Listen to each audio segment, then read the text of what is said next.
माय माऊली नमस्कार. विविध ग्रंथातील एक महान ग्रंथ श्री दत्त प्रबोध दत्त अवतार महात्म्य सुलभ निरूपण श्री गुरुदेव दत्त भाग 15वा कथासार अभिवाचन करत आहे. मागील भागातनं आपण आता पुढे जाऊया.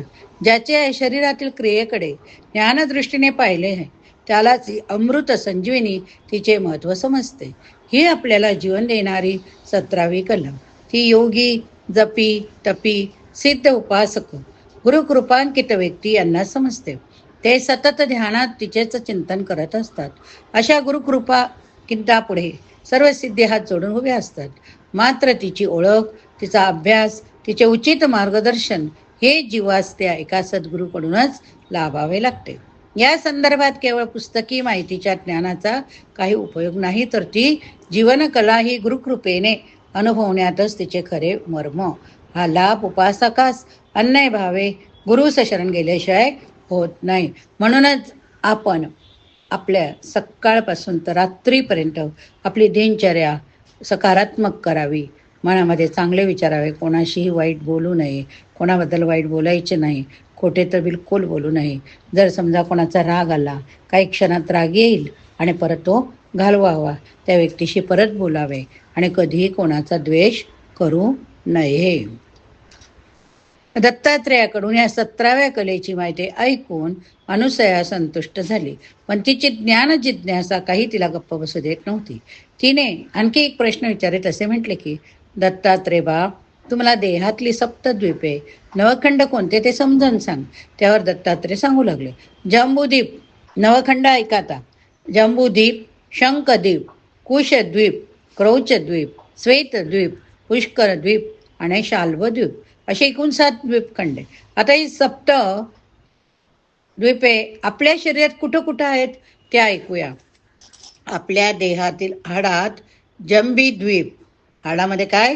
जंबीद्वीप. चरबीत शंखद्वीप, मांसात कुशद्वीप, मस्तकात क्रौचद्वीप, त्वचेत शाल्वद्वीप, रोमरोमात श्वेतद्वीप, नाभीत पुष्करद्वीप वसलेले. या सप्तद्वीपाप्रमाणेच डोळ्यात नीरसागर, 17वीत क्षीरसागर, नाकात दधीसागर, तळवटीला क्षारसागर, नाभीत रत्नाकर सागर, मस्तकात मधुसागर, हृदयात धृत सागर असे 7 सागर म्हणजेच सप्त समुद्र हेही आपल्याच देहात वास करत आहे. माते, या पृथ्वीवर भरतखंड, व्रतखंड, रमेशखंड, द्राक्षखंड, द्राक्षमाळखंड, केतुखंड, हरिखंड, स्वर्णखंड यासारखी 9 खंड. आता आपल्या शरीरातील वास्तव्य करणाऱ्या 4 खाणी, त्यांची स्थानं कुठली? आपल्या हाडात अंडज, रोमरोमात उद्वीज, मज्जेमध्ये सारज, घामात स्वेदज अशा 4 खाणी. श्री दत्तात्रेयकडून या ब्रह्मांडातील गोष्टी आपल्या मानवी देहात कशा सामावल्या, शरीराच्या घागरीत विश्वाचा तांगसागर कसा सामावलेला ते ऐकून अनुसयेच्या मनाची थोडी शांती झाली. तुम्हालाही बरं वाटलं की नाही? आपल्या शरीरात काय काय आपल्याला माहीत होतं का? होतं, परंतु आपण विसरलो होतो. परत त्याची पुनरावृत्ती झाली.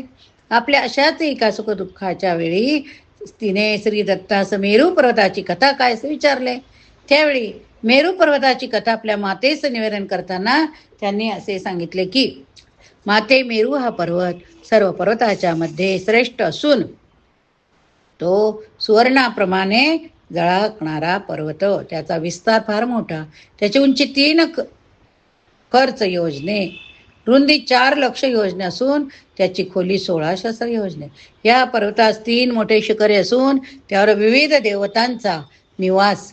मेरू पर्वताच्या दक्षिण भागात अमरावती ही नगरी असून तेथे इंद्रासह अनेक देवता निवास करतात. त्यांच्या पूर्वकडील भागात विधी निवास करतो. त्यांच्या निवासस्थानास सत्यलोक असे म्हणतात.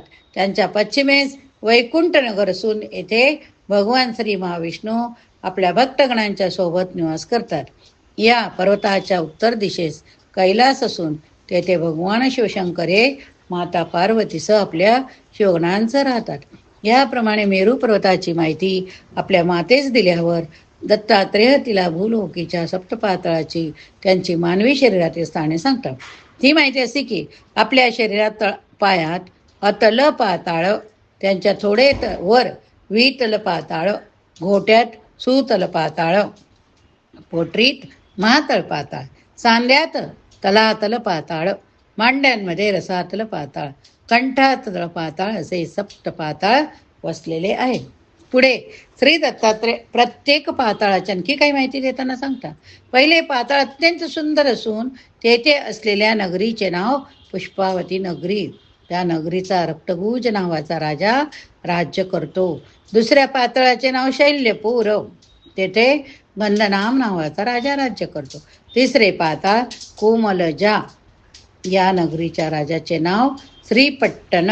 चौथा पाताळ चातकपूर नावाचा, तेथे मल्लुध्वज राजा राज्य करतो. पाचवा पाताळ हा रुद्रवती पाताळ नगर, तेथे नागू नावाचा राजा राज्य करतो. सहावा पाताळ कंजवायू नगरी नावाचा असून तेथे चक्रनाग राजा राज्य करतो. सातव्या पाताळाचे नाव उग्रावती नगरी, तेथे शत्रुवती नावाचा नृपाळ राजा राज्य करतो. श्री दत्त हे मातेस पुढे सांगता की जशी ही सप्तपाताळे तशी 21 वर्ग, किती 21, ते सारे सुभंगमणी असतात. ज्यावेळी गुरुकृपेने साधकाच्या शरीरात योग प्रक्रिया सुरू होते त्यावेळेस प्राण अपानाला भेटतो. त्यावेळी साधकाची उपासकाची ज्याची तेवढी तयारी झालेली आहे त्याची कुंडलिनी शक्ती जागृत होते. ही कुंडलिनी जागृत होणे हा काही साधा अनुभव नाही. त्यावेळी ती पराशक्ती ही हळूहळू ऊर्ध्व प्रवास करू लागते. ती एकेका पायरीने चढत चढत 16 कलांनी उड्डाण करत ब्रह्मरुद्रातून बाहेर पडू लागते. त्यावेळी साधकाचा जीव फार घाबराघुबरा होतो. केवळ गुरुकृपेनेच वरद हस्त माथ्यावर असला तरच ही सिद्धावस्था पार करता येते. जो भाग्यवंत जीव पार करून जातो त्यास आत्मगुह्य लाभ होतो. त्यास सर्वार्थाने ब्रह्मत्वाचे सोहमचे तो मीच आहे याची खरेखुरे ज्ञान होते.